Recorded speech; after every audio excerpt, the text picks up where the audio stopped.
Hello नमस्कार दोस्तों, स्वागत है आप सभी का एक और नए वीडियो में। दोस्तों, जैसा कि आप देख रहे हैं थंबनेल में कि सुप्रीम कोर्ट का एक अहम फैसला यहाँ पर आया है कि चाहे पिता की संपत्ति में बेटा हो या बेटी हो, किसी को भी हिस्सा नहीं मिलेगा।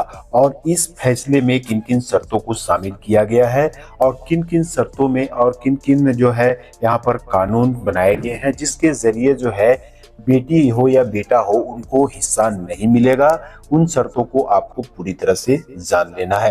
तो चलिए वीडियो को बिल्कुल भी स्किप ना करते हुए चालू करते हैं। और अगर आप चैनल में नए होंगे तो सब्सक्राइब कर लीजिएगा ताकि इसी तरह की जानकारी लेवल वीडियो आपको मिलता रहे। तो चलिए वीडियो को शुरू करते हैं।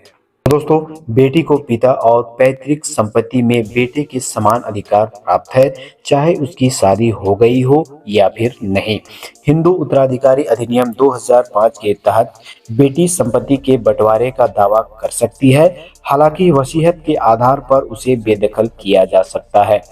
बेटे की मृत्यु पर उसके बच्चे को भी समान अधिकार मिलता है। भारतीय समाज में परंपरागत रूप से बेटी को संपत्ति में अधिकार कम ही दिया जाता था, लेकिन बदलते समय और कानूनों के अनुसार अब बेटियों को भी पिता और पैतृक संपत्ति में बराबर का अधिकार मिला है। हिंदू उत्तराधिकारी अधिनियम 1956 में 2005 में किए गए संशोधनों के बाद बेटी और बेटे दोनों को समान अधिकार दिए गए हैं। इस वीडियो के माध्यम से हम आपको बताएंगे कि बेटी का संपत्ति पर क्या अधिकार है और किन परिस्थितियों में वह अधिकार से वंचित हो सकती है। तो चलिए आज के इस वीडियो को पूरी विस्तार से देख लेते हैं। सबसे पहले बात करते हैं शादी के बाद जो है वो बेटी का क्या अधिकार होता है। बहुत से लोग मानते हैं कि शादी के बाद बेटी का मायके की संपत्ति पर कोई अधिकार नहीं होता, लेकिन यह बात बिल्कुल ही गलत है। कानून यह स्पष्ट करता है कि शादी के बाद भी बेटी के अधिकार समाप्त नहीं होते।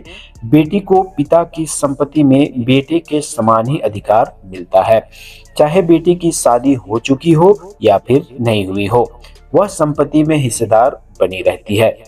नेक्स्ट पॉइंट में बात करते हैं दखली का जब मामला आता है उसमें क्या हिस्सेदारी बनती है।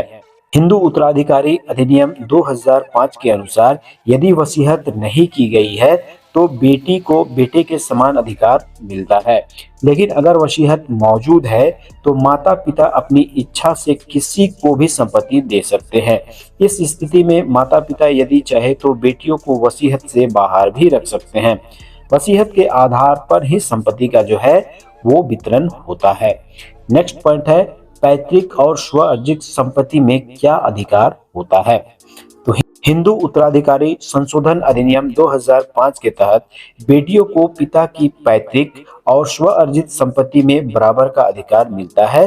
पहले केवल पुरुषों को ही संपत्ति के विभाजन का अधिकार होता था, लेकिन अब बेटियों में भी संपत्ति के बंटवारे का दावा कर सकती हैं।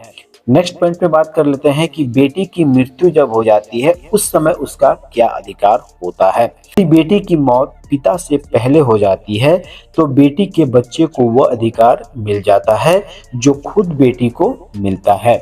यह नियम जेंडर निरपेक्ष है और बेटा या बेटी दोनों पर लागू होता है। नेक्स्ट पॉइंट में बात कर लेते हैं बिना वसीयत के अगर पिता की मृत्यु हो जाए तब का अधिकार क्या होता है।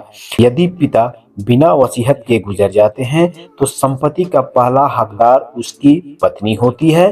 पत्नी अब विधवा हो चुकी होती है और संपत्ति का अधिकार उसी के पास होता है। वह तय करती है कि संपत्ति में किसे क्या हिस्सा मिलेगा।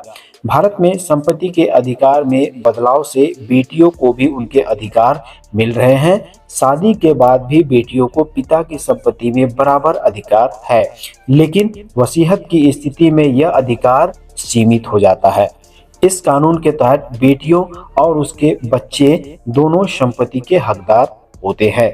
तो दोस्तों, ये जानकारी आपको कैसा लगा कमेंट सेक्शन में जरूर लिखिएगा और इसी तरह की जानकारी लेवल वीडियो के लिए चैनल को सब्सक्राइब कर लीजिएगा ताकि आगे भी आपको ऐसी जानकारी मिलता रहे। मिलते हैं एक और नए वीडियो में, तब तक के लिए जय हिंद।